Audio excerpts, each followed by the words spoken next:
안녕하세요. 오늘의 사연자분 소개 부탁드립니다. 안녕하세요. 미국의 한 대학에서 아이들을 가르치고 있는 미국인 교수 엘라라고 합니다.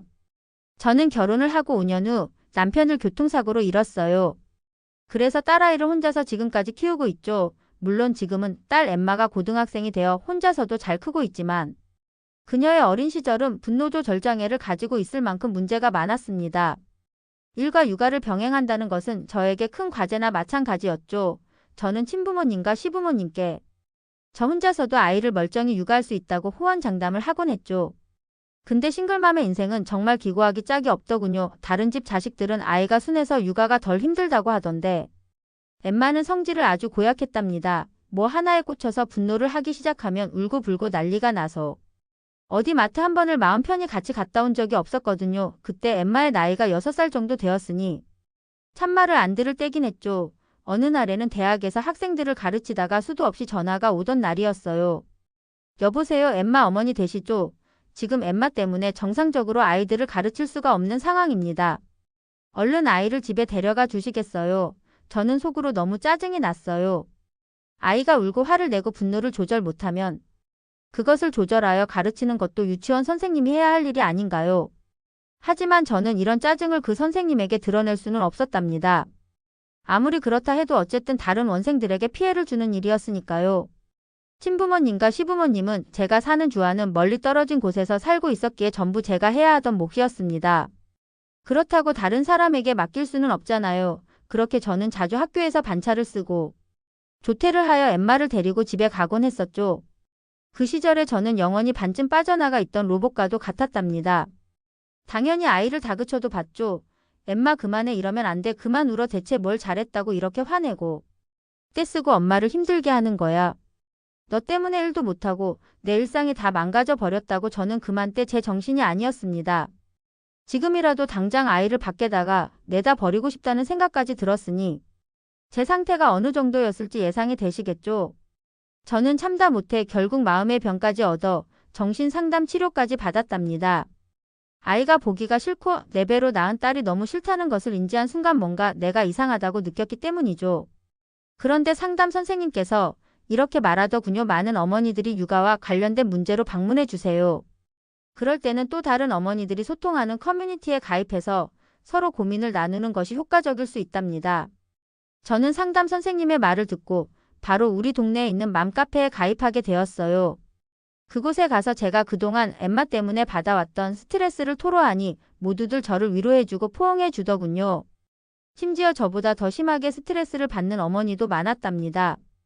그 커뮤니티를 다닐수록 제 마음이 조금씩 치유되는 것 같았어요. 하지만 엠마의 소리 지르고 분노를 일삼고 떼쓰고 우는 그런 문제 행동은 여전했답니다. 그러다가 자폐를 가지고 있는 자신의 아이를 대학까지 보냈다는 한 어머니를 찾게 되었어요. 그리고 저는 의도적으로 그녀와 친해지려고 다가갔고 그녀 또한 성격이 좋아 저를 흔쾌히 친하게 대해 주었답니다. 엘라 자폐를 가지고 있는데 아이가 일반 대학에 들어가기까지 효과적인 도움을 준 한국인 할머니가 한 명 있거든요. 이분은 실력 있기로 소문난 전문 베이비시터예요. 한번 소개해 줄까요? 저는 그동안 시터를 고용하지 않고 파트타이머로 한 번씩 필요할 때 고용해서 썼던 게 다였답니다. 왜냐하면 남손에 제 딸을 맡기기가 너무 무서웠기 때문이죠. 게다가 인종이 다른 한국인이라면 제 딸이 오히려 더 거부 반응을 일으키지 않을까 걱정도 되었죠. 하지만 그녀의 적극적인 추천에 혹시나 엠마의 분노 조절 장애가 케어가 되지는 않을까 해서 저는 그 제안을 수긍했답니다. 그 한국인 할머니 베이비시터 이름은 안나르였습니다. 한국 이름으로는 이덕자라고 하더군요. 예상했지만 덕자 할머니와 엠마의 첫 만남은 너무나 찬바람이 숭숭 불었답니다. 저는 그 두 사람이 처음 대면했을 때 싸늘한 공기를 아직도 잊지 못해요. 안녕 엠마, 나는 앞으로 너와 함께 있을 만나 할머니란다. 덕자라고 불러도 괜찮단다. 이러면서 생전 처음 보는 묘한 눈웃음을 치시는 게 아니겠어요. 할머니의 인사를 듣자마자 엠마는 이렇게 말했어요. 얼굴이 노랗고 못생겼어. 늙은 사람들 이상한 냄새 날 것 같아. 싫어 엄마, 저 할머니 어서 치워. 엠마 입에서 이런 버릇없는 소리가 나오자마자 저는 그녀를 여느 때와 다름없이 큰 소리로 혼내기 시작했어요. 할머니에게 어디 그런 못된 말 버릇이야. 너 진짜 혼나볼래? 이렇게 말하고는 한 번씩 아이를 훈육할 때 쓰는 얇은 막대기를 찾아다녔어요. 그런데 그 순간 덕자님이 다가오더니 저를 진정시켰고 딸 엠마에게 무표정을 지으며 말했어요. 그래서 엠마 너가 이 할머니가 싫다고 해도 할머니는 내 옆에 계속 있을 거란다. 내가 암만 떼를 쓰고 화를 낸다고 해서 할머니는 떠나지 않아 알겠니? 아마 내가 나에게 맞춰보는 연습을 해보는 것이 좋을 거다. 강한 어조로 이렇게 말하고는 마지막에는 그 오묘한 눈웃음을 또 보이는 게 아니겠어요. 저는 속으로 생각했죠. 이 할머니 보통 내공이 아니구나. 그래 한번 믿어보도록 하자. 그리고 덕자 할머니는 우리 집에 상주하면서 아이의 교육을 별도로 시키기 시작했어요. 특이한 점은 아이에게 한국식 음식과 채소를 계속해서 먹이는 것이 아니겠어요. 아이는 미국식에 기름지고 단맛에 적응이 되어 있어서 물론 한국식 음식을 싫어했었죠. 하지만 아이가 떼를 쓰고 다른 음식을 찾는다고 해서 덕자 할머니가 물러설 분이 아니었죠. 배가 고프니까 엠마는 한국식 된장국 미역국이나 가진 쌈 채소들을 먹고 냈답니다. 어느 날은 제가 아주 중요한 해외 교수 세미나 미팅 때문에 2주간 유럽으로 갔어야 했을 때였어요. 물론 딸 엠마가 걱정이 되었지만 저는 덕자 할머니를 믿고 유럽으로 떠나게 되었죠. 그렇게 해외 세미나를 마치고 집으로 복귀했을 때였습니다. 제가 집 출입문을 열자마자 엠마가 달려오며 저에게 머리를 숙이며 인사하는 게 아니겠어요. 어머니 다녀오셨어요. 저는 딸의 180도 바뀐 얘 바른 모습에 순간 얼어붙어 버렸죠. 또한 기존의 공격적인 행동과 분노도 보이지 않았어요. 물론 아이가 긍정적인 부분으로 말과 행동이 바뀐 것은 좋았지만 한편으로 너무 걱정됐죠. 내가 없던 2주 동안 덕자 할머니가 아이를 강압적으로 때리며 훈육을 시킨 건 아닐까 싶어서요. 너무도 걱정스러운 마음에 저는 바로 안방 컴퓨터 책상에 앉아서 설치해 놓은 CCTV 홈캠을 열어보았답니다. 저는 이 시간 동안 그 홈캠을 보면서 진짜 깜짝 놀랐어요. 일단 덕자 할머니는 아이를 아침 7시가 되면 일어나게 했고 8시가 되면 아침 식사를 골고루 먹게 했어요. 그리고 하루 일과를 매일 똑같이 규칙적으로 짜놓은 것 같더군요. 그리고 아이가 발광을 해도 그녀는 아무것도 하지 않고 아이를 침착하게 기다리는 모습이 보였어요. 덕자 할머니가 무표정으로 엠마의 눈을 지그시 바라보고만 있었죠. CCTV 속 할머니의 눈빛에는 강렬한 의지가 느껴질 정도로 활활 타오르고 있더군요. 엠마가 계속해서 떼를 써도 시종일관 반응하지 않고 무시하는 태도를 보였어요. 그리고 하나씩 혼자 발광했으니 체력이 떨어져 지쳐 가만히 있게 되더군요. 그때 덕자 할머니는 천천히 아이에게 다가와 꽉 안아주며 등을 다독여주고 말하더군요.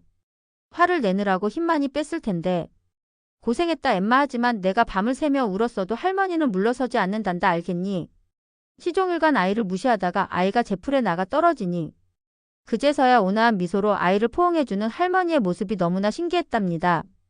또 놀란 것은 기존의 엠마가 가지고 있던 아토피와 같은 피부염증들이 싹 다 사라진 게 아니겠어요. 저는 너무 놀라서 덕자 할머니에게 가서 아이의 훈육법과 아토피 치유와 관련해서 이것저것 물었죠. 그러니 덕자 할머니는 따뜻한 미소를 띠며 제게 말했어요. 아이가 발광을 해도 침착하게 기다려야 하는 것은 굉장히 중요해요. 부모가 감정을 잘 다스릴 줄 알아야 합니다. 어린 나이에는 모방이라는 것을 본능적으로 아주 잘해요. 만약 부모가 감정을 잘 다스리는 법을 아이에게 보여준다면 아이 또한 그것을 배워서 익힌답니다. 또한 어린 아이들은 분노 발작이라는 것을 하게 됩니다. 이러한 분노 표출로 인해 자신의 감정을 어른들에게 납득시키려 하죠. 하지만 이때 아이의 분노를 받아주고 어쩔 줄 몰라 하잖아요. 그러면 그 분노는 자기가 원하는 것을 얻기 위할 때마다 일으키게 됩니다. 부모를 자신의 밑에 두고 군림하는 거나 다름없죠. 이때는 그 분노를 무시하여 아이로 하여금 나의 분노 발작이 효과가 없구나라는 것을 깨닫게 만들어야 해요. 그리고 아이의 분노의 원인을 읽어주려고 부단히 노력해야 하며 단호하게 훈육하는 것을 빼놓지 말아야 합니다. 이렇게 하면 체벌 없이 아이를 부모가 잘 다룰 수 있게 된답니다. 아 그리고 아토피는 미역국과 된장국을 먹여서 아마 나아졌을 거예요. 미역과 콩이 피부 질환에 좋거든요. 어린 나이 때부터 몸에 좋지 않은 음식을 먹이면 안 되겠죠. 저는 덕자 할머니의 전문적인 지식과 아이에 대한 효율적인 육아법을 듣고 엄청난 신뢰와 감정이 들었답니다. 그 이후로 엠마의 공격적인 성향은 거의 완치가 됐을 정도로 호전이 되었고 유치원에서도 달라지기 시작했죠. 친구들에게 베풀 줄 알고 잘 어울리기 시작했답니다. 예의와 건강을 중시하는 한국인의 성향 때문인지 한국인 할머니가 그런 부분을 전문적으로 아이에게 가르쳐 준 것 같아요. 덕자 할머니는 그 시절 4년간 아이를 케어하고 아이가 완벽히 치유된 것을 확인하고는 일을 그만두게 되었고 지금은 한국으로 갔다고 소식을 들었답니다. 할머니가 너무 그립고 보고 싶네요. 엘라님의 사연 잘 들었습니다. 딸 엠마 때문에 골머리를 아파하다가 한국인 할머니를 만나고 그 문제가 해결되었군요. 참 다행입니다. 지금까지 일상공감이었습니다. 감사합니다.